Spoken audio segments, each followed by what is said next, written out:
ማትሪክ 2017 እንዴት እንደዘጋጁ ብላችሁ በጣም ብዙዎቻችሁ ጠይቃችሁኛል። ቤኪ እንዴት ናትና ምን አይነት ስኬጁል ያስፈልገኛል? አሁን ፈተና በጣም ቀርቧል፣ 3 ወር ወይ ከዛም ያነሱ ጊዜያት ሊቀርንና እንዴት መዘጋጀት ይችላል?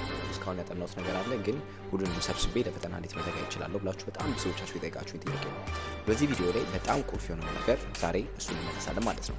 ይሄ ቪዲዮ ማትሪክ 2017 ፊዚክስ እንዴት ማጥናት ትችላላችሁ የሚለውን ነገር ከበር አደረጋለሁ። አሁን ጀነራል የሆኑ ቲፖቹን አውርተናል። ወደ ስትራቴጂ ምን ቻፕተር ይቅደም ምን ቻፕተር ወደ ኋላ ይቅር የሚለውን ነገር እናውራ።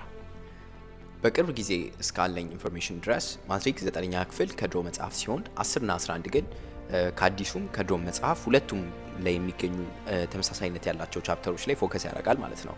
ከ12 ደግሞ ሲመጣ ከአዲሱ መጽሐፍ ነው። ስለዚህ አዲሱ መጽሐፍ 12 እና ላይ ብቻ ሲሆን የአሮጌ መጽሐፍ ደግሞ 9 ላይ ነው የሚሆነው። 10 እና 11 ግን ከአዲሱም ከአሮጌም ሁለቱም ቻፕተሮች ሁለቱም መጽሐፎች ላይ የሚገኙ ኮመን ቻፕተሮች ላይ ፎከስ ያደርጋል የሚል ኢንፎርሜሽን ያለኝ። ከዚህ ውጪ ከሆነ ነገር አሳውቁኝ እና በዚህ ላይ ቤዝ አድርጌ ነው ይሄን ስትራቴጂ ያወጣሁት ማለት ነው።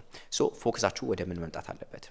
እኔ ሳዘጋጀው በእነዚህ ቻፕተሮች ላይ የምታገኟቸው ከ9 ጀምሮ እስከ 12 ክፍል ጀምሮ የምታገኛቸው ቻፕተሮችን ብትደምሯቸው ወደ 20 ወይ ከዛም በላይ ሊሆኑ ይችላሉ።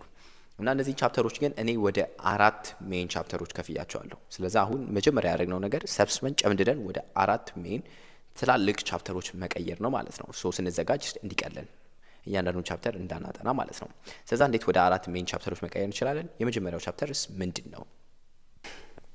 ፎከሳችን የሚጀምረው ከ10ኛ ክፍል ነው። 10ኛ ክፍልም ደግሞ በላይ 10ኛ ክፍልስ ላይ ምንድን ነው ካላችሁኝ ኤሌክትሮስታቲክስ ከሚባለው ከድሮ ቻፕተር እንጀምራለን ማለት ነው። ይሄ የመጀመሪያው የእንትን ክፍያችን ሲሆን አሁን በዚህ አንድ ኤሌክትሪሲቲ በሚባል አንድ ትልቅ ቻፕተር ውስጥ መግባት የሚችሉትን የቻፕተሮች ሊስቶችን ነግራችኋለሁ። የመጀመሪያው እዚህ ቻፕተር ውስጥ የሚገባው እንደጠቀስነው ኤሌክትሮስታቲክ የሚባለው የድሮ መጽሐፍ ላይ የሚገኘው 10ኛ ክፍል ላይ የሚገኘው መጽሐፍ ነው ቻፕተር ነው ማለት ነው። ከአዲሱ ግን ደግሞ ሲሆን ኤሌክትሪሲቲ ኤንድ ስታቲክ ኢኩሊብረም በአዲሱ 10ኛ ክፍል ላይ የሚገኘው ኤሌክትሪሲቲ ኤንድ ስታቲክ ኢኩሊብረም ሁለቱን አንድ ቻፕተር ላይ አድርገን እዚሁ ቦክስ ውስጥ እንጨምራቸዋለን ማለት ነው። እነዚህ በባህሪያቸው ስለ ኤሌክትሮስታቲክ የሚባለው ሀሳብ ዩቲዩብ ላይ በጣም የምታገኙት አይነት ኮንተንት ስለሆነ እኔ ሀሳቡን ለመረዳት ስትፈልጉ እና ኦርጋኒክ ኬሚስትሪን ኦልሬዲ መክራቸዋለሁ ማለት ነው። እዚህ ላይ ግን አናበቃም። ይሄ ቻፕተራችን ሌላ የሚያካትተው ነገር ከረንት ኤሌክትሪሲቲ የሚባለውን ቻፕተር ነው ማለት ነው። ይሄም ከ10ኛ ክፍል ኦልድ የሚገባ ቻፕተር ነው ከረንት ኤሌክትሪሲቲ። ሶ እንደምታዩት እነዚህ ቻፕተሮች በጣም ተመሳሳይ ናቸው። አሁን ኤሌክትሮስታቲክስ እና ኤሌክትሪሲቲ ኤንድ ስታቲክ ኢኩሊብረም በጣም ተመሳሳይ የሆኑ ቻፕተሮች ናቸው። ስለዛ አሁን ይሄ ማለት ኤሌክትሮስታቲክ አንሳችሁ ጨምሩ ኤሌክትሮስታቲክ ኤንድ ስታቲክ ኢኩሊብረም የሚባለው ቻፕተር ጋር ሄዱ እያልኩ አይደለም። በእነዚህ ቻፕተሮች መካከል በደንብ ተመሳሳይነት ያላቸው ሀሳቦች ይኖራሉ። አንዳንድ ደግሞ ትንሽ አዲስ የሚሆኑ ቻፕተሮች ይኖራሉ።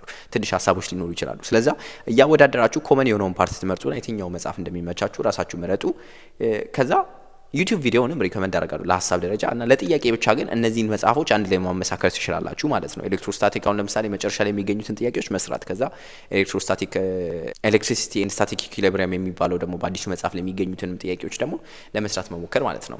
እና ማትመልሱት ጥያቄ ካለ በዛ ቻፕተር ላይ አዲስ የሆነ የማታውቁት በድሮ መጽሐፍ ላይ ከቨር ያልተደረገ ነገር አለ ማለት ነው። ሶ እሱን ከቨር ለማድረግ ሞክሩ። ሶ የመጀመሪያው እንትናችን የሚያካትተው ነገር ኤሌክትሮስታቲክ ፍሮም ኦልድ፣ ኤሌክትሪሲቲ ኤንድ ስታቲክ ኢኩሊብሪየም ከአዲሱ፣ ስታቲክ ኤንድ ከረንት ኤሌክትሪሲቲ ከአዲሱ 10ኛ ክፍል፣ ኤሌክትሮማግኔቲዝም ከኦልድ ወይም ደግሞ በአዲሱ ደግሞ ማግኔቲዝም ከአዲሱ 10ኛ ክፍል፣ ኤሌክትሮማግኔቲክ ዌቭስ ኤንድ ጂኦሜትሪካል ኦፕቲክስ ከአዲሱ 10ኛ ክፍል ማለት ነው። እነዚህ አጠቃላይ ኤሌክትሮማግኔቲዝም እና ደግሞ ከረንት ኤሌክትሪሲቲ ላይ ፎከስ የሚያደርጉ እነዚህ የቻፕተሮች ስብስብ አጠቃላይ አንድ ላይ ይገባሉና በአንድ ቻፕተር አድርገን እንጀምራቸዋለን ማለት ነው።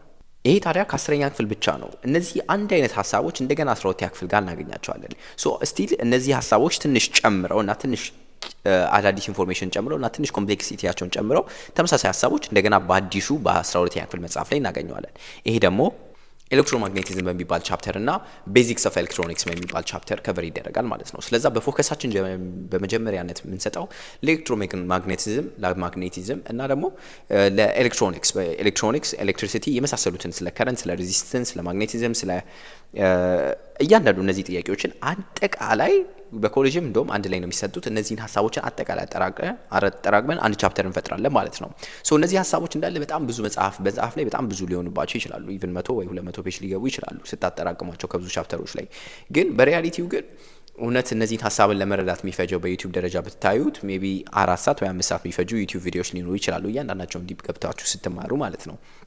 ስለዛ ወደ እነዚህ ኮንሴፕትን ለመረዳት ዩቲዩብ ቪዲዮዎችን ሪከመንድ አደርጋለሁ። ከዛ ግን በነዛ ሀሳቦች ላይ በነዚህ ፈርስት ቻፕተር ላይ ከቨር የሚደረጉትን ሀሳቦች ግን ጥያቄ ላይ ሄዳችሁ በእያንዳንዱ ቻፕተሮች ውስጥ የሚገኙትን ለየት የሚሉትን ጥያቄዎች በመስራት ራሳችሁን ስኪላችሁን ለማዳበር ትችላላችሁ ማለት ነው። ስለዛ የጀመርነው ከኦልድ እና ከኒው እያዳቀልን ነው። ከ10ኛ ክፍል ላይ እንጀምራለን። ኤሌክትሮስታቲክስ ተመሳሳይ ደግሞ በአዲሱ አለ። ከረንት ኤሌክትሪሲቲ በአዲሱም ተመሳሳይ በሌላ ስም አለ። ከዛ ኤሌክትሮማግኔቲዝም በአዲሱም አለ። ዌቭስ እንትን ጨምሮ ጀነሪክ ኦፕቲክስ እና ዌቭስን ጨምሮ እና ደግሞ መጨረሻ ላይ ኤሌክትሮማግኔቲዝም እና ኤሌክትሮኒክስ የሚባለውን ደግሞ በአዲሱ 12ኛ ክፍል መጽሐፍ ላይ ያሉትን ሀሳቦች እንዳለ አጠራቅመን አንድ ትልቅ ቻፕተር መሰረትን ማለት ነው። ይሄ ቻፕተር ትንሽ ተለቅም ከማለቱ አንጻር ምን ያህል ይፈጃል እውነት ኮንሴፕቹዋሊ እንትን አድርጎ እና ደህና ቦታ ለመድረስ ምን ያህል ይፈጃል ብትሉኝ ወደ 40 ሰዓት እላለሁ። 40 ሰዓት ሲባል አደንግጡ ብዙ እንትን አይደለም። በቀን 5 ሰዓት ቢጠና ወደ 8 ቀን ኦፍ ስተዲ ማለት ነው። ስለዛ ኦብቪየስሊ ፊዚክስ በየቀኑ ወይ ደግሞ በየሁለት ቀኑ የምታጠኑትና በየጊዜው ሪቫይዝ የምታደርጉትና በጣም ኮር የሆነ የሳይንስ ትምህርት ስለሆነ በሳምንት 2 ቀን ወይ 3 ቀን ማጥናታችሁ ስለማይቀር በትክክል ኢንቨስት ታደርጉ 6-7 ሰዓታችሁን እነዚህ ኮር ቻፕተሮች ላይ ስፔንድ ማድረግ ቶሎ እንድጨርሱ ወይ ደግሞ ቶሎ ማክሲማይዝ እንድታደርጉ ስኪላችሁን ያግዛል ማለት ነው። ሰከንድ ሁለተኛውን ቻፕተር ወይ ደግሞ ሁለተኛውን ትልቁን ቻፕተር ስንመሰረት 9ኛ ክፍል ጋር ነው ሄደ የምንጀምረው። ይህም ደግሞ ሞሽን ኢን ስትሬት ላይን የሚባለውን የ9ኛ ክፍል የድሮ መጽሐፍ ላይ የሚገኘውን ቻፕተር ላይ ነው የምንጀምረው ሁለተኛችንን እንትን ማለት ነው። እና ይህ በጣም ቀላል የሆነ ሞሽን ኢን ስትሬት ላይን የማንኛውም የቤዚክስ የሆነ የፊዚክስ አንደርስታንዲንግ ያለው ሰው የሚያውቀው የፊዚክስ ፓርት ስለሆነ ብዙ ጊዜ አንሰጠውም። በሱን ጀምርና እዛው 9ኛ ክፍል ላይ ፎርስስ ኤንድ ኒውተንስ ሎ ኦፍ ሞሽን የሚባለው ቻፕተር ላይ እንቀጥላለን ማለት ነው። እነዚህ ፎርስ ኢኳልስ ማስ ታይምስ አክሰለሬሽን በጣም እንደዚህ ያሉት ሀሳቦች እንኳን በሃይስኩል ላይፋችሁ ቀርቶ ኢንጂነሪንግ የምታጠኑ ከሆነ ዩኒቨርሲቲ ላይ ፎሎ የሚያደርጓቸው ቤዚክ የሆኑ አይዲያዎች ናቸው። ፎርስ ኢኳልስ ማስ ታይምስ አክሰለሬሽን ትንሽ ሂሳብና ከዛ በኋላ ካይኔማቲክስ ብትሉት ዳይናሚክስ ብትሉት እነዚህ ሀሳቦች በጣም ኮርና ዘላለማችሁን ኢንጂነሪንግ ላይ የሚገጥሟቸው አይነት የኢንጂነሪንግ መሰረቶች ናቸውና በጣም ብዙ ጊዜ ይመጣሉ። ፊዚክስ 1 ፊዚክስ 2 ላይ የምትወስዳቸው ኮንሴፕቶች ስለሆኑ ማለት ነው። እና በጣም ቤዚክስ ነው መጀመሪያ ያለው 9ኛ ክፍል ላይ ሞሽን ኢን ስትሬት ላይን የሚባለው ሀሳብ አለ። ከዛ በኋላ ኒውተን ፈርስት ሎ ኦፍ ሞሽን፣ ኢነርሺያ ምናምን የመሳሰሉትን እናጠናለን ማለት ነው። ከዛ ግን ይሄ ትንሽ ቻፕተር ስለሆነ ሳብ ብናደርገው 11ኛ ክፍል አዲሱ ካሪኩለም ላይ ሞሽን ኢን 1 and 2 ዳይሜንሽንስ የሚባለው ቻፕተር ጋር እንሄዳለን ማለት ነው። ሶ በእነዚህ ሁለት ኦልድ መጽሐፎች እንጀምርና ሞሽን ኢን 1 and 2 ዳይሜንሽንስ የሚባለውን የ11ኛ ክፍል መጽሐፍን እናወራለን። ይሄ ራሱ ሀሳብ ግን በኦልደር መጽሐፍ ላይ ካይኔማቲክስ በሚባል ሀሳብ ከቨር ተደርጓል። ስለዛ ትንሽ ጨመርንበት እንጂ ካይኔማቲክስ የሚባለው ሀሳብን ከቨር ያደርጋል። ለምሳሌ ትራጀክተሪ የሆነ ነገር ስትሉ ከርቭ እንዴት ይሰራል፣ ሬንጅ እንዴት ካልኩሌት ታደርጋላችሁ፣ ማክሲመም ሃይት እንዴት ካልኩሌት ታደርጋላችሁ። በጣም ሁሌም ፊዚክስ ላይ የማይጠፉ ጥያቄዎች ናቸውና በየጊዜው ነው የሚመጡት ፈተና ላይ እነዚህን ሀሳቦችን ከቨር ያደርጋል። ስለዛ መጀመሪያ ሞሽን ስትሬት ላይን እንጀምራለን። ከዛ ኒውተንስ ሰከንድ ሎ ኦፍ ሞሽን ምናምን እናጠናለን። ከዛ በኋላ ሄደን ካይኔማቲክስን ወይ ደግሞ ሞሽን ኢን 1 and 2 ዳይሜንሽንስ ሁለቱንም 9ኛ ክፍል ላይ ያጠና ነው 1 ዳይሜንሽን እንደገና 11 ላይ ተደገመ ማለት ነው እናጠናለን። እነዚህ ሞሽን ኢን 1 and 2 ዳይሜንሽን የሚባለውና ካይኔማቲክስ በድሮ ደግሞ መጽሐፉ ላይ ካይኔማቲክስ የሚባለውን እያወዳደራችሁ መጨረሻ ላይ ያሉትን ጥያቄዎች ላይ በመስራት አዲስ ነገር ካለ እየተመለሳችሁ በዚህ መጽሐፍ ላይ ከቨር ይደረግ አዲስ ነገር አለ ወይ የሚለውን ነገር ቼክ ማድረግ ትችላላችሁ ማለት ነው። በዚህ ግን አናበቃም። እዚህ ላይ አንድ የምንጨምረው ነገር ይኖራል። ዳይናሚክስን እንጨምራለን። ዳይናሚክስ ብዙ ጊዜ ሳስረዳ ለሰዎች ፎርስ ሲጨመርበት ነው። እስካሁን ያጠናችሁት እንዴት የሆኑ ነገሮች ፍሪ ፎል በሚባል ነገር ምንም አይነት ፎርስ ሳይኖርበት የሆነ ነገር ዝም ብሎ ሲጣል እንዴት ትራጀክተሪውን ለመረዳት እየሞከራችሁ ነበር። አሁን ግን ያ ነገር ላይ የሆነ ግፊት ቢኖር ወይ ደግሞ እንትን ቢኖር እንዴት አክሰለሬሽን መገመት እንችላለን፣ እንዴት ምን አይነት ፎርሶችን መለየት፣ ኖርማል ፎርስ የመሳሰሉትን እንዳለ መረዳት ግዴታ የሆነ ነገር ስለሆነ በድሮ መጽሐፍ ላይ ዳይናሚክስ፣ በአዲሱም ደግሞ ዳይናሚክስ በሚባል እንትን ነው ከበር የሚደረገው ዋናና ኮር የሆነ መጽሐፍ ነው ማለት ነው።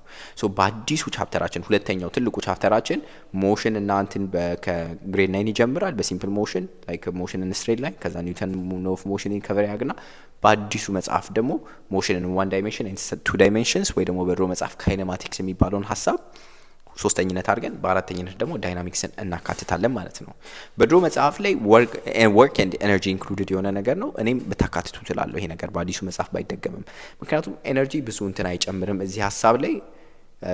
ኤነርጂ እዚህ ላይ ታይም ኢንክሉድ ሲደረግበት ነው። ፎርስ ላይ ታይምን ኮንሲደር ማድረግ ስንጀምር ፓወር ኤነርጂን መስራት እንጀምራለን ማለት ነው። ስለዛ ብዙ አዲስ የሆነ ሀሳብ ስላልሆነ እሱ የሚጨምር እኔ በመክረው ነው ለጥናት ደረጃ ማለት ነው። እነ ካይነቲክ ኤነርጂ እና ፖቴንሻል ኤነርጂ። ፋይናሊ ግን ይሄን ትልቅ ቻፕተር የምንጨርስበት ሮቴሽናል ሞሽን በሚባለው ቻፕተር ነው ማለት ነው።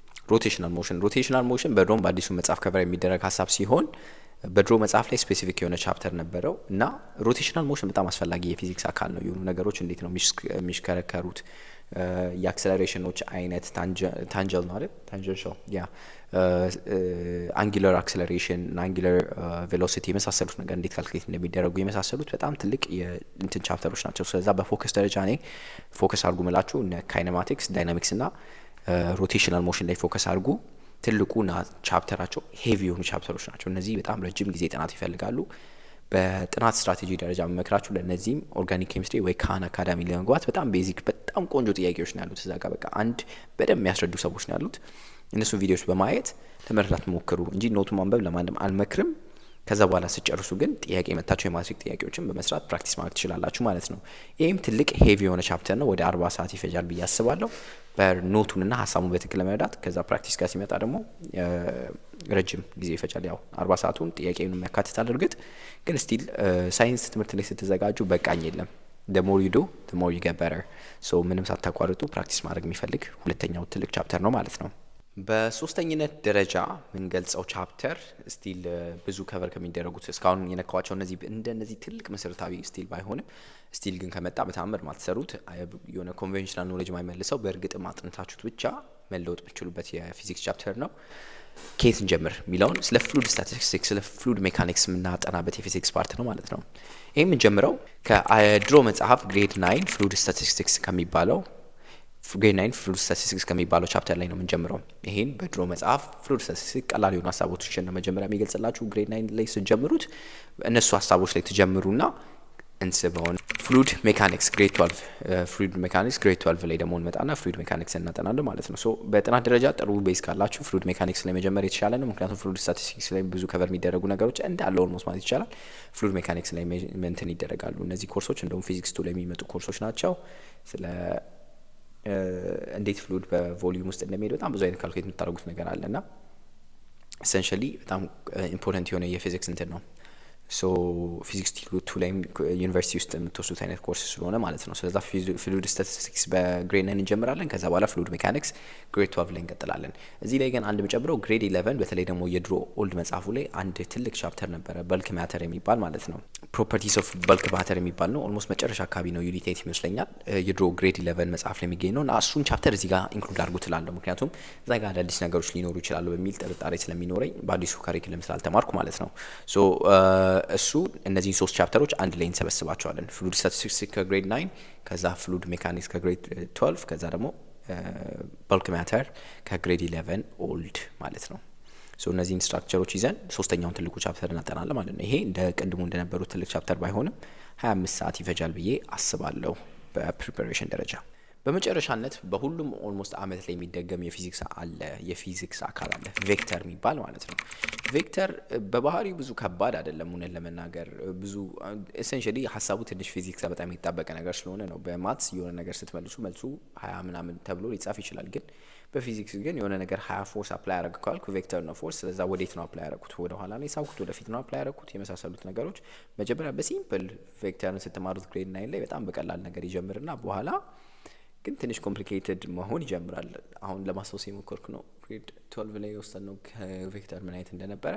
ብቻ ግን ኮር የሆነ የፊዚክስ አካል ነው። በማትስም ላይ ትወስዱታላችሁ እንኳን ፊዚክስ ላይ ቀርቶ ቬክተር ማትስ ላይም አለና መጠናት ያለበት የፊዚክስ አካል ነው። 9ኛ ክፍል ላይም ታገኙታላችሁ። ቬክተር ኳንቲቲስ 10ኛ ክፍል ላይ የሚገኝ መሰለኝ 11ኛ ክፍል ላይም በአዲሱም በኦልዱም አለ ቬክተርና ቬክተር ኳንቲቲስ በሚባል ኦልሞስት በብዙ ቻፕተሮች ላይ የሚገኝ የእንትን ነውና መጠናት አለበት ግዴታ። በእያንዳንዱ መጽሐፍ ላይ ተመሳሳይ የሆነ ሀሳብ ስለሚሆን መመክራችሁ ሪሰንት በሆነው በ12ኛ ክፍል በ11ኛ ክፍሉ ማጥናት ወይም መዘጋጀት ትችላላችሁ። ከዛ አዲስ ነገር ካለ ወደ ኋላ ተመልሳችሁ ጥያቄዎቹን ቼክ ማድረግ ኢንድ ኦፍ ዩኒት ላይ የሚገኙትን ጥያቄዎች ቼክ ማድረግ ይሻላል ባይ ነኝ። በዚህ ደረጃ ብዙ ትልቅ ቻፕተር ስላልሆነ 10 ሰዓት በላይ የሚፈጅ አይመስለኝም። ዩቲዩብ ላይ ማግኘት የምትችሉት ሪሶርስ ነው ማለት ነው። ስለዛ እነዚህ ሜጀር የሆኑ ትልቁ ቻፕተሮች እነዚህ ናቸው። ግን በዚህ ቻፕተር ውስጥ ከቨር ያላረካቸው ነገሮች አሉ የምትሉት ሰዎች አላችሁ ብዬ አስባለሁ። ቤኪ ግን የረሳቸው ቻፕተሮች አሉ። እነሱንስ ምን እናርግ? እስካሁን ያልኳቸው ነገሮች እንዳለ በ9ና በ10ና 11 የመረጥኳቸው ሁለት ቻፕተሮች ኮር የሆኑትን ሁለቱም ላይ በአዲሱም በድሮም ካሪኩለም የተደገሙትን ነው እየመረጥኩ የነበረው እና ግን ካልተደገሙ ሊስት ያላረኳቸው ቻፕተሮች ሊኖሩ ይችላሉ። ግን ሊስት ያላረኳቸው ያሉ አይመስለኝም በዚህኛው ላይ። ግን 12ኛ ጋር ስንመጣ አዲስ ምን በአዲሱ ካሪኩለም የመጡ ምንም ሊስት ያልተደረጉ ቻፕተሮች አሉ ከዚህ በፊት ተደግመው የማይታወቁ እነሱን አሁን ጊዜ የምንሰጥበት ፔሪድ አሁን ነው ማለት ነው። እነዚህም እኔ በፎከስ ደረጃ እነዚህ 4ቱ ቻፕተሮች ላይ ፎከስ አድርጉ። እነዚህን ከጨረሳችሁ ግን ወደ አዲሱ ቻፕተር ተመለሱና የ12ኛ ክፍል አዲሱን ቻፕተሮች ማየት አለብን። ሂት ኮንዲሽንስ ኤንድ ካሊዮሜትሪ በአዲሱ እንትን የሚመጣ ነው። ሂት ኮንዲሽንስ ኤንድ ካሊዮሜትሪ እና ደግሞ ኒውክሊየር ፊዚክስ እነዚህ ሁለቱ አዲስ ቻፕተሮች ናቸው። በአዲሱ እንትን ስለሆነ 11ኛ ክፍል ላይ ነው ኒውክሊየር ፊዚክስ በ11ኛ ክፍል አዲሱ የሚደገም ሲሆን እና ደግሞ ሂት ኤንድ ካሊዮሜትሪ ደግሞ በአዲሱ ፊዚክስ 12ኛ ክፍል በትንሽ ተሳስቼ ሊሆን ይችላል ግን 12 መሰለኝ ሁለቱ ብቻ እነዚህ አዲሱ ቻፕተሮች ናቸው እና እነዚህም በኋላ ፋይናላይዝ የምታደርጓቸው ቻፕተሮች ናቸው ማለት ነው። ለእነዚህ ቫልዩ ይሰጥ መጨረሻ ላይ 9ኛ ክፍል ላይ እነ ሲምፕል ማሽን የመሳሰሉ ቻፕተሮች አሉ። እነሱን ብዙ ፎከስ እና ኤንፈሲስ አልሰጣቸውም። ከዚህ በፊት ከወጡ ማትሪክ ጥያቄዎች ላይ በመማር ወይ ደግሞ አጫጭር ቪዲዮዎችን በማየት ማጥናት ትችላላችሁ ብዬ አስባለሁ። ምክንያቱም ለእነሱም ጊዜ የምትሰጡ ከሆነ ለሁሉም ነገር ጊዜ አይበቃችሁም። በፎከስ ደረጃ እነዚህ 4 መሰረታዊ የሆኑ እንትኖች ላይ አጥኑ። ከዛ በኋላ ኒውክሊየር ፊዚክስን እና ካሊዮሜትሪ እና ሂት ኮንዲሽንስን ቤዚካሊ ተርሞዳይናሚክስ ከቨር የሚያደርጋቸውን የድሮ መጽሐፍ ላይ በተርሞዳይናሚክስ ከቨር የሚደረጉ ትልቅ ቻፕተር ነበር ተርሞዳይናሚክስ። ስለዛ አሁን በሂት ኮንዲሽን ስለተቀየረ ነው ትልቅ ዌይት ልሰጡት ያስፈልጋል። እሱ መጠናት ያለበት ቻፕተር ነው ማለት ነው። ከነዚህ ውጪ ግን ሌሎቹን ትናንሽ ቻፕተሮች የድሮ መጽሐፍ ላይ ፎከስ ማድረግ ብዙ አስፈላጊ ነው ብዬ አላስብም። እነዚህን ቻፕተሮችን ለማጥናት አይኖ ዲፊከልት ነው ያስፈራል፣ ግን በፕራክቲስ እና ሬጉላርሊ ቆንጆ ስኬጁል በመፍጠር ማጥናት ትችላላችሁ ማለት ነው። እንደ ላስት ቲፕ የምመክራችሁ ነገር ለፊዚክስም ለነዚህም ነገር ስታጠኑ ረጅም ጊዜ ጥናት ይፈልጋሉ። ስለዛ ስታጠኑ ፖሞዶሮን እመክራለሁ። በቀን ለምሳሌ ቅዳሜያችሁን ወይ ደግሞ እሁዳችሁን እያጠናችሁ ከሆነ ወይ ደግሞ ከሰኞ አሁን ትምህርት ያለ ስለማይመስለኝ ለእናንተ ስኬጁል ይዛችሁ ለ9 ሰዓት ወይ ለ10 ሰዓት ቀን ውስጥ ፕላን አድርጉ። ከዛ በኋላ በፖሞዶሮ ሂዱ። 25 ደቂቃ እያጠናችሁ 5 ደቂቃ 25 ደቂቃ 5 ደቂቃ እያላችሁ 4 ደቂቃ ሄዳችሁ በኋላ 30 ደቂቃ እረፍት። ግን ስታርፉ ግን በተአምር 1 ሰዓት እንዳታርፉ፣ በተአምር 2 ሰዓት እንዳታርፉ። እነዚህ እረፍቶች ድካማችሁን ከመጠገም በላይ ጭራሽ ሞቲቬሽናችሁን ነው የሚገሉት። በቃ ፊልም ማየት ጀምራችኋል ወይ ስልክ መጠቀም ጀምራችኋል፣ ሞቲቬሽናችሁን ለመመለስ በጣም የሚከብደው። ስለዛ ረፍታችሁ አጭር እያደረጋችሁ ጥናታችሁን ምግብ ማሳጠር፣ ቶሎ ቶሎ ብሬክ መውሰድ ማለት ነው። እንደዚህ በማድረግ ረጅም ሰዓት ማጥናት ትችላላችሁ። 10 ሰዓት 11 ሰዓትም ድሮ እንደዛ ማጥናት የምንችልበት ቴክኒክ እሱ ነበር። ተስፋ እንዳቆርጡ፣ ምንም ዶ ሞቲቬትድ አትሁኑ። በሞቲቬሽን ደረጃ ሁሌም ይሄን ባላመጣ ተብሎ አይተሰራም። ትልቅ ማምጣት የምትችሉትን ሌቭል ለማምጣት ብቻ ሞክሩ ማለት ነው እና ቀሪውን ደግሞ ለፈጣሪ መተው ነው። ስለዛ በዚህ ቪዲዮ ላይ ይህን ያህል ነው ከቨር ያደረግ ነው። እስከ ቀጣይ ቪዲዮ ሰላም።